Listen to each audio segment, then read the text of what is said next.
Hi hello guys, welcome back to our channel. It's me Siri. ఇవాళ వీడియోలో టమాటా ములక్కాయ చారు చూసేద్దాం రండి. ఇంకెందుకు ఆలస్యం, ప్రాసెస్లోకి వెళ్ళిపోతున్నానండి. ముందుగా 1/2 కిలో టమాటాలు అయితే తీసుకున్నాను.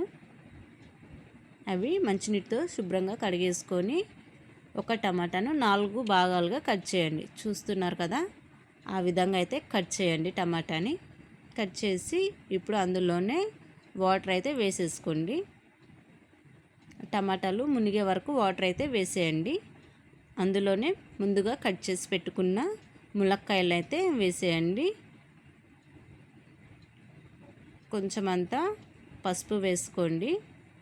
అలాగే గల్లుప్పును వేస్తున్నాను, చూస్తున్నారు కదా. అలాగే నిమ్మకాయ సైజ్ అంతా చింతపండునైతే వేసుకోండి. టమాటా పులుపుని బట్టి మనం చింతపండు అయితే తీసుకోవాలి. ఇప్పుడైతే మొత్తాన్ని కలిపి బాగా ఉడకబెట్టేయండి. చూడండి, ఈ విధంగా అయితే ఉడకాలి. చూస్తున్నారు కదా. ఇప్పుడు ఒక ప్లేట్లోకి అయితే తీసేసుకొని ఆ టమాటాలు పైన తోలు మొత్తం తీసేయండి. టమాటాలు బాగా చల్లగా అయిపోయాక మిక్సీ జార్లో అయితే వేసేసుకొని మిక్సీ పట్టేసుకోండి.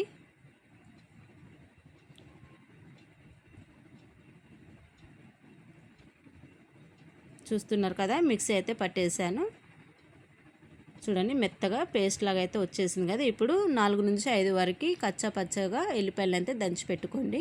ముందుగా స్టవ్ వెలిగించి గిన్నె పెట్టుకొని అందులో కొంచెం అంతా నూనె వేసుకోండి. నూనె కాగాక కొంచెం తాలింపు గింజలు వేసుకోండి. తాలింపు గింజలు కూడా చిటుపట్లాడాక 2 ఎండుమిర్చి వేసుకొని అలాగే కొంచెం అంతా కరివేపాకు వేసుకొని అందులోనే చిటికెడు పసుపు కూడా వేసేసుకొని కలుపుకోండి.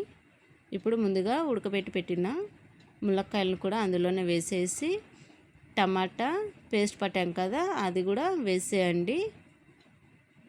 ఇప్పుడు అందులోనే తగినంత సాల్ట్ అయితే వేసుకోండి. ఆల్రెడీ ముందుగా ఉడకపెట్టేటప్పుడు వేసాం కదా, మీరైతే ఒకసారి టేస్ట్ చూసుకొని వేసుకోండి సరిపోకపోతే.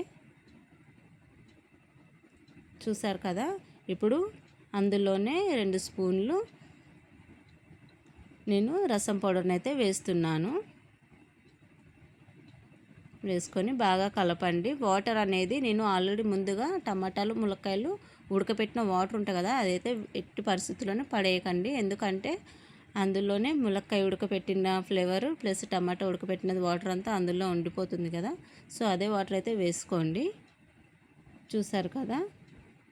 అందులోనే కొంచెం అయితే లాస్ట్కి కట్ చేసి పెట్టుకున్న కొత్తిమీరను కూడా వేసేసుకున్నాను. రసం అనేది ఎంత బాగా ఉడికితే మనకి అంత టేస్ట్ వస్తుంది. చూస్తున్నారు కదా, బాగా మరిగిపోతుంది.